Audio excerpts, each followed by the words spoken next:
भारतीय शिक्षण प्रसारक संस्था अंबेजोगाई यांच्यातर्फे चालवला जाणारा केशवराज विद्यालय यांचा 66वा वर्धापन दिनानिमित्त आज रोजी आयोजित कार्यक्रमामध्ये मंचावर उपस्थित सर्व मान्यवर आणि उपस्थित सर्व गुणवान विद्यार्थी आणि त्यांचे पालक आणि उपस्थित सर्व या संस्थेशी आणि या शाळेशी जोडलेले सर्व शिक्षक आणि प्राध्यापक आणि उपस्थित सर्व माझे बालमित्रांनो, केले तर होते रे, आधीच केलेच पाहिजे या संस्थाचे जे मोटो आहेत ते कदाचित माझ्यासाठी तरी फार लागू आहेत. कारण मी माझ्या प्रस्तावना किंवा माझे सांगत असताना कदाचित काही लोकांनी लक्ष दिलं नसेल. बरेच या ठिकाणी 10वीचे विद्यार्थी किंवा 9वीचे विद्यार्थी आहेत. त्यांना वाटत असेल 10वीच्या नंतर काय काय करू शकतो, इंजिनिअरिंग, डॉक्टर, काय काय तुमच्या मनामध्ये विचार होता. परंतु त्यावेळेला माझ्या मनामध्ये पहिला काहीच विचार नव्हता आणि 10वी नंतर थेट मी रेल्वेमध्ये तिकीट कलेक्टरच्या नोकरीला लागलो. आणि 10वीच्या नंतर लगेचच नोकरी म्हणजे तर काही लोकांना धक्काच बसतात की 10वी नंतर तो बालमजुरीसारखंच थोडेफार होता त्यावेळा. आणि मग 10वी नंतर कुठल्या कॉलेजला गेले नाही, ग्रॅज्युएशनला कॉलेजला गेले नाही, पोस्ट ग्रॅज्युएशनला सुद्धा कॉलेजला गेले नाही. मुलांना वाटत असेल मग कसा पास झाला, कुठून भेटले सर्टिफिकेट. त्याला मुक्त विद्यापीठातून 12वी असेल, ग्रॅज्युएशन असेल आणि पोस्ट ग्रॅज्युएशन हा मुक्त विद्यापीठातून केला. आणि हे सर्व करत असताना, नोकरी करत असताना वाटलं की काहीतरी मोठा केला पाहिजे, राष्ट्रकार्यामध्ये मोठा आपले हातभार असला पाहिजे. मग काय करायचं. मग असे मनामध्ये असेच प्रवासाच्या दरम्यान असे बरेच काही घटना घडल्या. त्या घटनांमधून मला एक प्रेरणा मिळाली की मला IAS ऑफिसर व्हायचं आणि जिल्हाधिकारी व्हायचा. त्यावेळेला ते प्रेरणा मिळाल्यावर मग इकडे तिकडे बघत होतो कोण असे माणूस आहेत का माझ्यासारखा, म्हणजे एक सर्वसाधारण शेतकरी कुटुंबातले, मग नोकरी करत करत कधी कॉलेजला गेलेले नसलेले विद्यार्थी IAS होऊ शकतं का. मग असे मनामध्ये विचार आल्यानंतर बरेच असे मनामध्ये शंका होत्या. परंतु मी म्हटलं चला आपण करूया, केलं तर नक्कीच होईल, नाही केलं तर उगाच गप्प बसले तर काहीच होणार नाही. मनामध्ये विचार आल्यानंतर मग पहिला प्रयत्न केला. पहिला प्रयत्नामध्ये असफल राहिलो, परंतु दुसऱ्या प्रयत्नामध्ये देशातलं 97 रँक मिळून 2009मध्ये IAS अधिकारी झालो. आणि योगायोग असे की ज्या ठिकाणी ज्या प्लॅटफॉर्मवर तिकीट कलेक्टर म्हणून काम केलं होतं त्याच प्लॅटफॉर्मवर त्याच ठिकाणी मी डिस्ट्रिक्ट कलेक्टर किंवा असिस्टंट कलेक्टर म्हणून काम पण केलेलं आहे. म्हणजे ठरवलं तर काही होऊ शकतो. आणि मनामध्ये इच्छाशक्ती, प्रामाणिकपणा आणि सच्चाईपणा असलं तर कोणताही प्रवर्गाचा, कोणताही घटकाचा, कसल्याही परिस्थिती असलेला माणसं चांगला यशस्वी घडू शकतो. आणि तो ताकद आहे शिक्षणामध्ये आणि ते कुठल्याही क्षेत्रामध्ये नाही आहे. आणि आपले परिसरामध्ये असलेले बरेच असे व्यक्ती आहेत ते शिक्षणामुळेच मोठे झालेले आहेत. कदाचित तो आता उदाहरणार्थ संत गाडगे बाबा शिक्षित होते का? मी म्हणेल PhD होते. ते स्वच्छताचे PhD होते. काही लोक म्हणतात त्यांनी काही शिकले नाही, परंतु बरेच गोष्टी शिकवल्या. ते काही गोष्टी पुस्तकात नसलेल्या गोष्टी शिकवल्या. असे बरेच शिक्षणामध्ये एवढा ताकद आहेत. मला प्रत्येक वेळा कोणत्याही शाळेमधून कार्यक्रमासाठी निरोप येतात की आमच्या शाळामध्ये असे गुणवान विद्यार्थ्यांचा सत्कार करण्यासाठी आपण यावा, आवर्जून यावा. असे ज्यावेळेला पहिल्याच बोलीमध्ये मी हो म्हणून टाकतो. कदाचित माझ्याकडे येणारे मनामध्ये शंका घेऊन येतात. जिल्हाधिकारी आहेत, त्यांच्याकडे आयुक्ताचे पदभार आहेत, 2-2 चार्ज आहेत, मग आम्ही बोलवलं तर येणार का? मी नक्कीच म्हणतो हो, त्याचं कारण आहे. मी ज्या ठिकाणी शिकलो ते तुमच्यासारख्या संस्था नव्हत्या, त्या असेच आलटीपलटी संस्था होत्या. आणि तो काय 66वा नाही की 10 वर्ष पण ते साजरं करू शकलं नाही. मग मी त्या ठिकाणी 10वी शिकल्यानंतर लगेच दुसरी वर्षी त्या शाळा बंद पडल्या. मग मी कधी कधी अशा शाळामध्ये गेल्यानंतर माझे शाळेतलं जीवन आठवण येतात. आणि कुठे गेलं तर कोणत्याही शाळा माझ्या शाळासारखा मी वागतो. आणि त्यामुळे परत एकदा त्या शाळेचं जीवन आणि काही वेळा माझ्या 2 शब्द 2 लोकांना मोटिवेट होऊ शकतं, अशा हिशोबाने मी नक्की त्या शाळेच्या कार्यक्रमामध्ये आवर्जून येत असतो. आणि आज रोजी मला काही विशिष्ट ज्युनियर IAS आणि विविध या खेळामध्ये किंवा म्हणजे एकंदरीत फक्त मला जे काही बोलवलं जातात गुणवान विद्यार्थी म्हटले तर 99%, 98%, आजकाल तर 100%. त्यापेक्षा खालच्या लोकांना मग असेच म्हणजे त्यांना काही सत्कारच होत नाही. मला एक गोष्टी ह्या संस्थेचा आवडला, जे काही ह्या ठिकाणी गुणवान विद्यार्थी ठरवत असताना प्रत्येक विभागामध्ये जे क्रीडा असेल किंवा कला असेल, मग त्यानंतर शैक्षणिक असेल, मग या सर्व गोष्टीमध्ये ते गुणवान ठरवतात. मला त्या गोष्टी आवडल्या.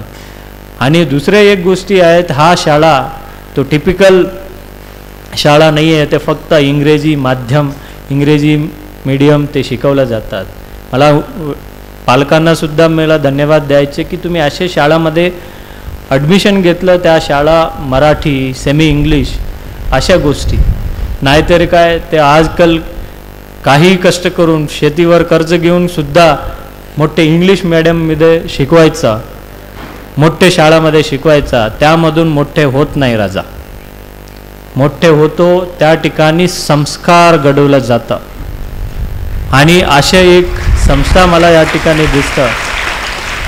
ते फक्त शिक्षण नव्हे, तुम्हाला शिक्षित करायचे असेल तरी तुम्ही किती पैसे इन्व्हेस्टमेंट केलं तर तो नक्कीच शिक्षण भेटणारच, परंतु संस्कार असे फार सोपानी भेटत नाही.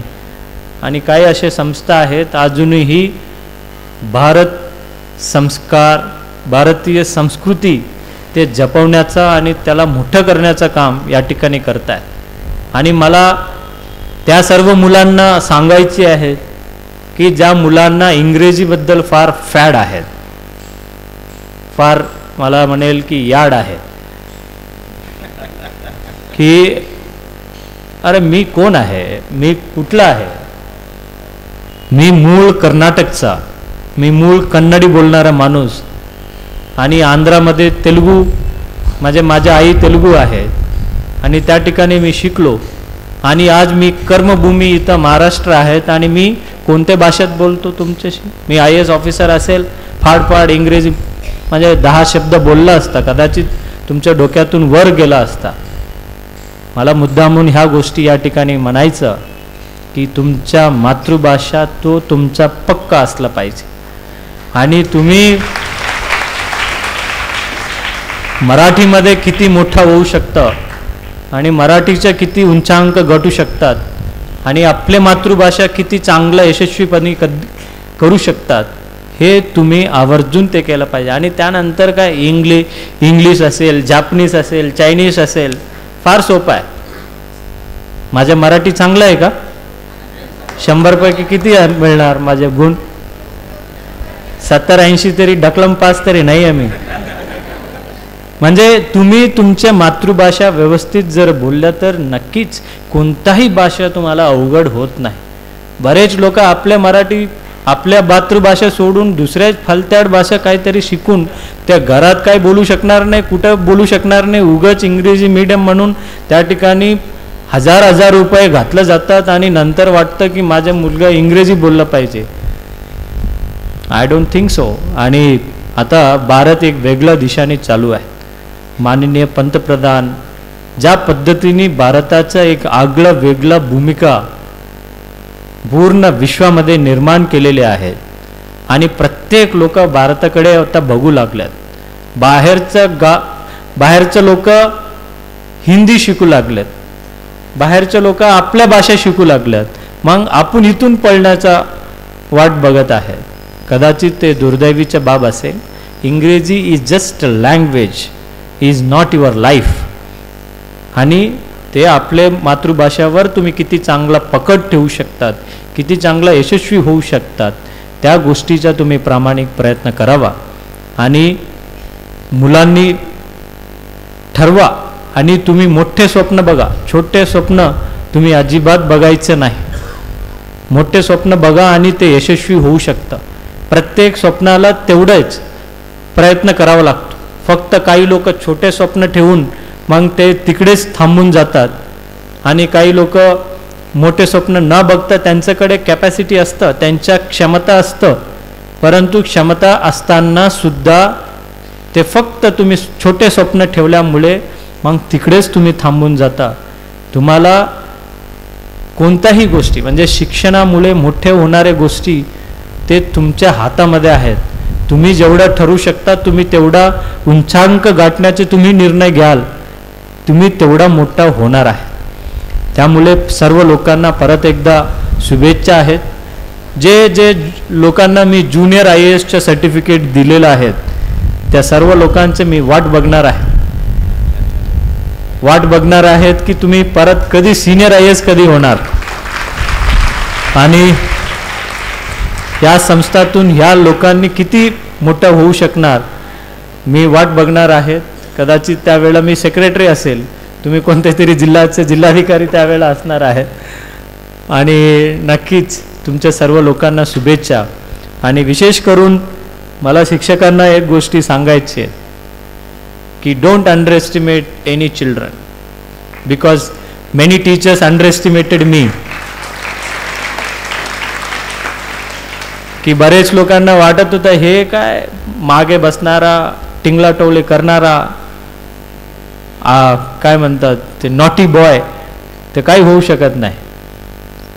परंतु प्रत्येक मुलांकडे वेगळं गुण असतं आणि ते फक्त पुस्तकातल्या गोष्टीच्या पेक्षा बाहेर त्यांना एक संस्कार कशा पद्धतीने घडू शकतात त्या गोष्टीने सर्व शिक्षकांनी प्रयत्न करावा. आणि give equal treatment to everyone. I am not saying that की तुम्ही नाही देतात वगैरे वगैरे, परंतु जे काय माझे अनुभव आहेत त्या गोष्टीवरनं मी तुम्हाला सांगतो. आणि I wish you all the best. आणि येणाऱ्या कालावधीमध्ये आता 66 वर्ष झालेले आहेत. कदाचित आपण एखादी माणूस जर राहिला असता तरी त्याला म्हातारा म्हणून घोषित झाला असता की तुम्ही सिनियर सिटीजन झाला, आता STत जा की ट्रेनमध्ये जा, तुम्हाला 50% तिकीट भेटेल. आता हा एखादी संस्था 66 वर्ष गाठते म्हणजे त्या गोष्टीसाठी परिश्रम केलेले, नितांत परिश्रम केलेले त्या संस्था चालक असेल, शिक्षक असेल, या सर्व लोकांना परत एकदा वर्धापन दिनानिमित्त जिल्हा प्रशासनाच्या वतीने खूप खूप धन्यवाद. आणि यानंतर येणाऱ्या कालावधीमध्ये सुद्धा हा संस्था आणि या विद्यालयामध्ये असे गुणवान विद्यार्थी आणि एक संस्काराचं शिक्षण या ठिकाणी घडवतील अशी अपेक्षा बाळगून थांबतो. जय हिंद, जय महाराष्ट्र.